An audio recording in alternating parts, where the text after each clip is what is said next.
Police रेकॉर्डवरील गुंड सूरज साखरे याच्यावर केलेल्या गोळीबार प्रकरणातील master mind planner Rakesh Karande याला स्थानिक गुन्हे अन्वेषण शाखेनं आज अटक केली।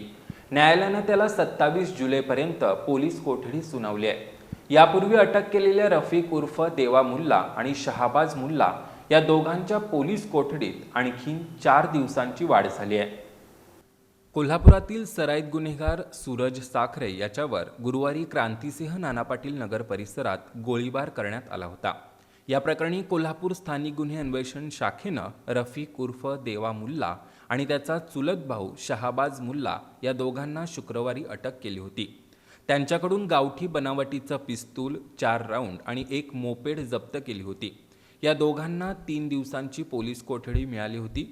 या दरम्यानच्या तपासात त्यांनी या गोळीबाराचा प्लॅनर हा शास्त्रीनगर इथला राकेश कारंडे असल्याची कबुली दिली। त्यामुळे स्थानिक गुन्हे अन्वेषण शाखेच्या पोलिसांनी या गोळीबार प्रकरणातील master mind planner Rakesh Karande याला आज अटक केली। त्याला न्यायालयात हजर केलं असता न्यायालयानं त्याला 27 जुलैपर्यंत पोलीस कोठडी सुनावली आहे।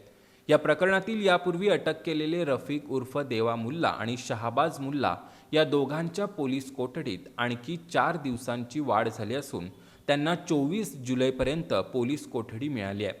आज अटक केलेला राकेश कारंडे हा या गोळीबार प्रकरणाचा प्लॅनर असून मुख्य सूत्रधारांचा शोध सुरू असल्याचं स्थानिक गुन्हे अन्वेषण शाखेचे पोलीस निरीक्षक सुशांत चव्हाण यांनी सांगितलं। लवकरच या गुन्ह्याची सर्व पाळंमुळं खणून या गुन्ह्यातील सर्व गुन्हेगारांवर कारवाई केली जाईल असं त्यांनी सांगितलं।